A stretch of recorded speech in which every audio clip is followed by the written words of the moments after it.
Bismillahirrahmanirrahim. Assalamualaikum dan salam sejahtera. Selamat datang kepada para penonton. Hari ini saya akan membuat sedikit tutorial yang semoga boleh digunakan oleh para penonton, sama ada sebagai rujukan ataupun digunakan sebagai bahan dalam sesi latihan yang saya jalankan. Hari ini kita akan membuat sampel laporan carta pai. Saya akan buat laporan carta pai menggunakan Jasper Studio. Okey, bahan rujukan biasanya saya akan gunakan standard Jasper Studio dokumen, which is tuan-tuan boleh dapat dalam link yang saya sediakan. InsyaAllah nanti dalam video saya ni ada link dia, tuan-tuan boleh rujuklah dokumen yang saya masukkan. Walau bagaimanapun saya akan membuat sedikit perubahan dalam sampel untuk laporan carta pai, pie chart. Saya ubah sikit daripada yang asas yang ada dalam buku tersebut. Saya ubahlah. Maksud saya buku yang dimaksudkan adalah Jasper Studio textbook tu nanti check lah dalam link tu. Jadi perubahan yang saya buat di mana biasanya kalau pie chart ni kita nak ada sekali dengan label dia lah, dia punya slice tu ada proper label. Maknanya kalau kita punya audience ataupun our stakeholder melihat carta pie, sepatutnya selayang pandang saja dia dah boleh nampak terjemahan setiap slice yang ada dalam carta pie. So tanpa membuang masa, mari kita tengokkan apa yang saya maksudkan. Okey, kita boleh close all dulu. Kita akan terus saja buat Jasper report. Kemudian saya ambil blank A4. So kita kata sini tutorial pie chart with label. Kita kata with meaningful label.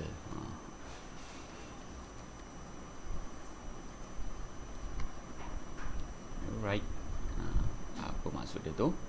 Panjang nama dia kan? Tak apa, suka hati kita lah. So untuk tujuan sampel ni saya akan gunakan sampel data DB lah, supaya mudah. Sampel DB ni untuk makluman dia menggunakan HSQLDB. Biasa kita dengar MySQL lah, kita dengar Oracle lah, ataupun SQL Server, Microsoft SQL Server. Tapi sampel DB ni saya nak maklumkan memang dia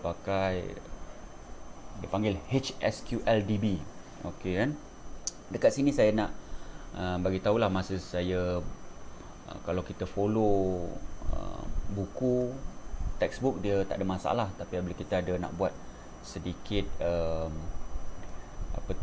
perubahan, dia ada cabaran sikit lah. Maksudnya kalau kita tak biasa dengan SQL statement daripada berlainan database, mungkin dia akan mencabar sikit lah, kena buat kajian lah. Some of the SQL statement tu dia very straightforward. Contoh saya ada pengalaman buat gunakan database MySQL, dia punya calculation. Contoh saya nak tunjukkan hari ni, kita nak dapatkan percentage kan, percentage daripada table orders. Okey, select statement yang saya akan masukkan adalah seperti ini kan. Saya dah prepare. So di this one. Okay.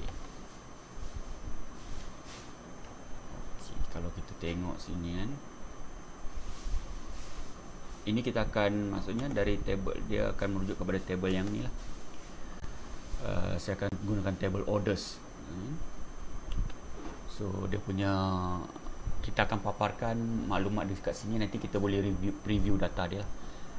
Ship country, kita nak tengok mengikut ship country tu berapa total order number dia, and then saya nak dapatkan percentage mengikut ship country tu.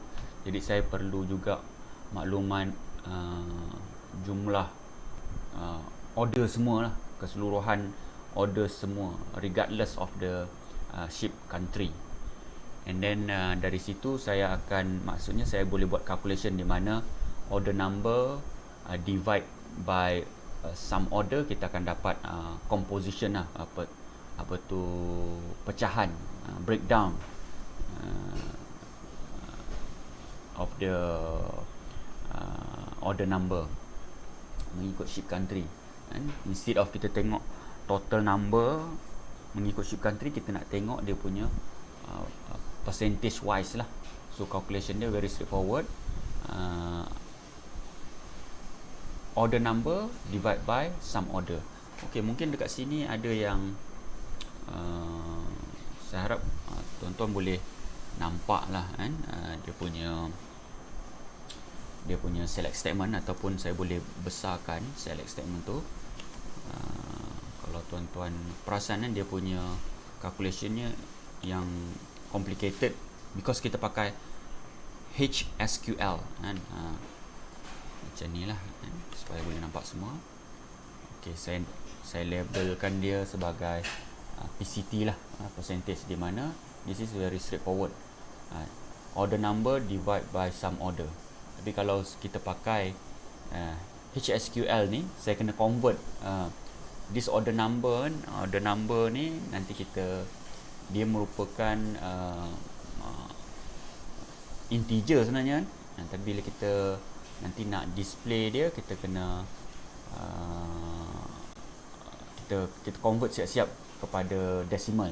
Takut nanti dia terjemahkan order number ni as a string pula. So kita nak ensure HSQL ni bila dia baca this column, dia baca dalam bentuk decimal, so that kita boleh buat maths of operation. Same goes to sum order jugalah. Sum order kita siap-siap convert kepada decimal. So and then dekat sini select segment biasalah. Kalau saya cakap tadi, saya buat arahan, kita count order number, and then kita display ship country, and then dalam select statement ni ada sub query, di mana saya guna kaedah untuk dapatkan total number of the order kan, daripada keseluruhan data yang ada dalam table orders kan. Okey, ini dia punya ni lah kan, sehingga this ni start ya. Mantau dia nak copy, boleh ni lah.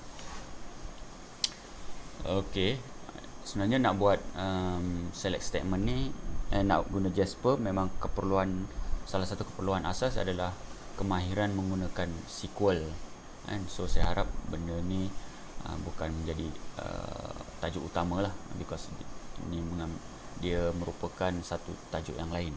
So kita teruskan. So daripada data source kita boleh klik next, and then kita ambil lah semua ni field dia, and then kita nak group, and then finish. Okay. So kita boleh saya tak nak tengok, tak perlu page header, column header kita boleh, column footer kita boleh delete, even page footer pun delete. Okay, so kita letak sini lah. This one kita letak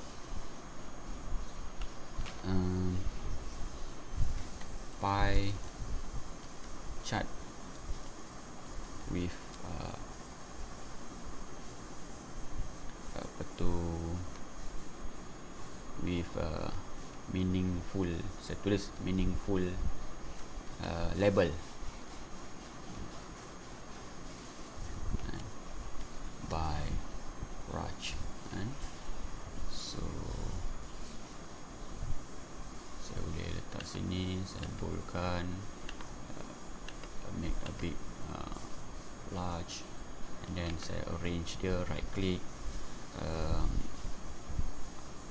kita letak align top margin, and then kita kata dia punya size width, okay, pie chart with meaningful label. Okay, kalau tuan-tuan tengok, kita boleh just drag saja, so that ataupun kita patah balik, kita pergi dekat right click dekat outline, kita pergi dekat dataset and query. Saya lupa tadi, kita boleh preview ataupun tadi bila kita dapat select statement kita boleh read field. Actually bukan saya lupa sebenarnya, this is cara dia macam mana kita nak preview, data preview. Once kita dah masukkan kita punya SQL statement, kita boleh nampak tadi dekat field ni, bila kita tekan read field, dia akan terjemah lah. Ship country dia jadi string, order number, kategori long, some order dia detect as a, the Jasper Studio detect as a big decimal, maths, Java, maths, big decimal. So kalau kita buat data preview, okay, make sure kita dah pilih kita punya data source, and then just click refresh preview data.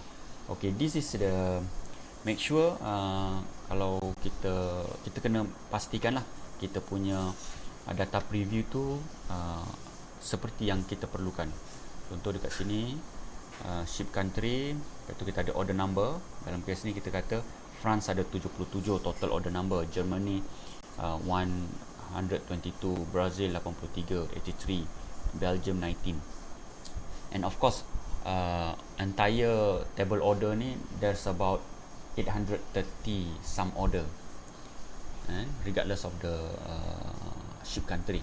So of course the percentage is it just 77 divide by 830, so you get this number.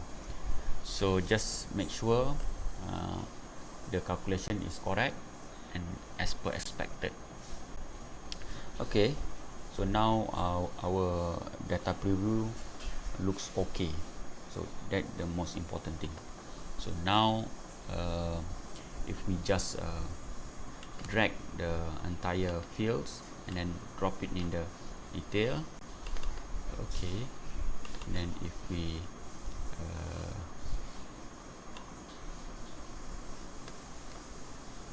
okay, that's why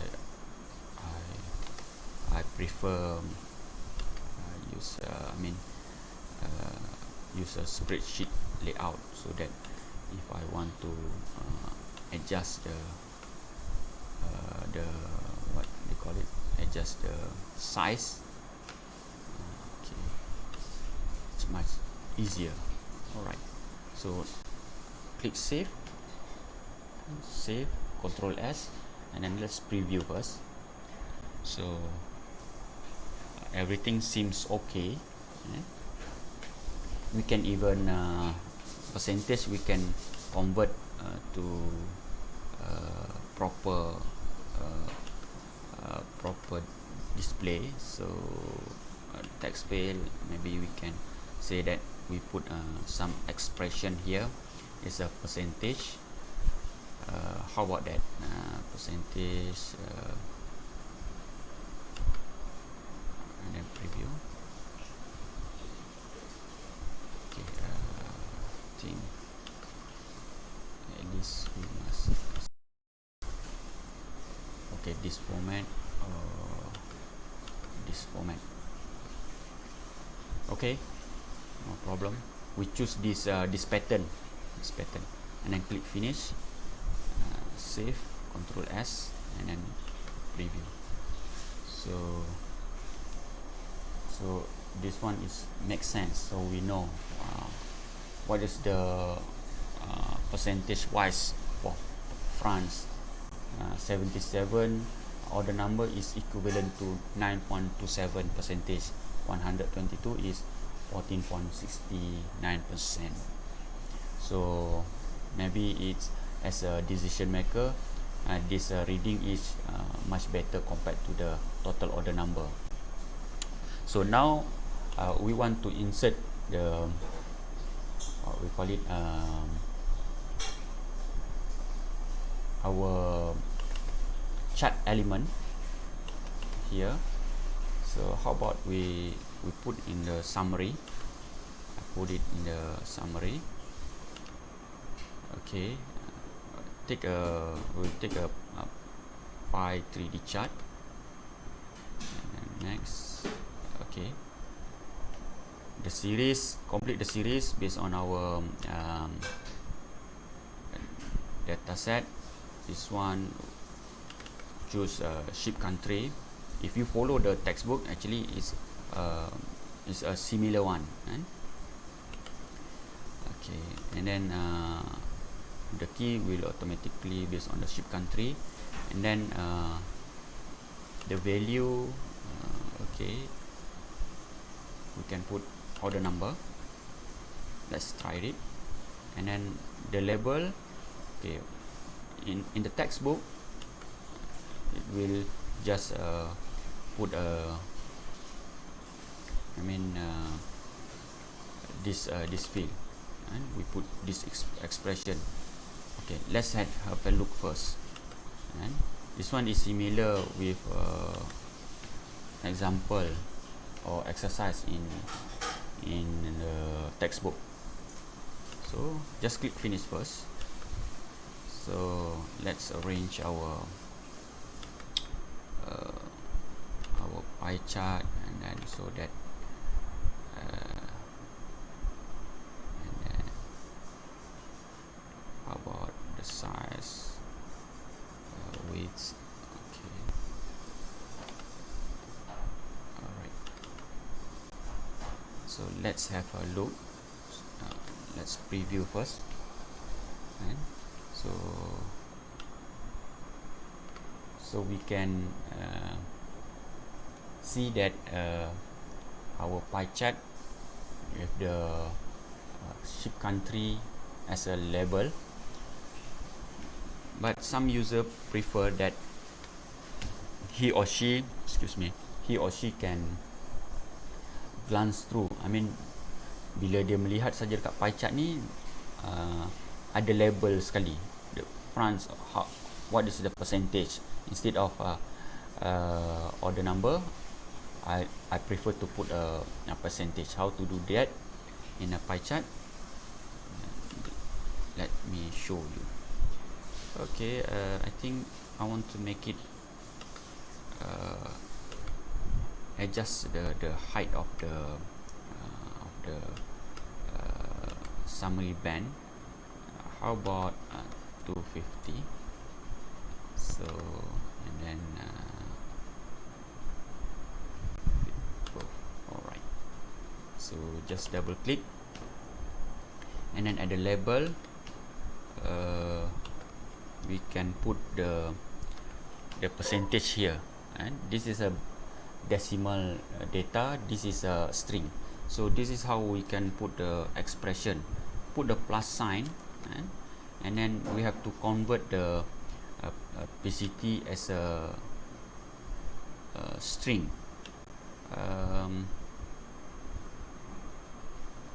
How about I try to put this one to string.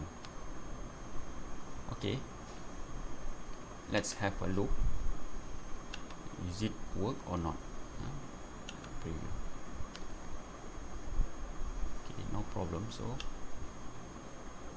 alright, but the figure is not really nice. This is not the one that, I mean, it's not meaningful, or it's not readable. So let's use this one. Okay, the text. How about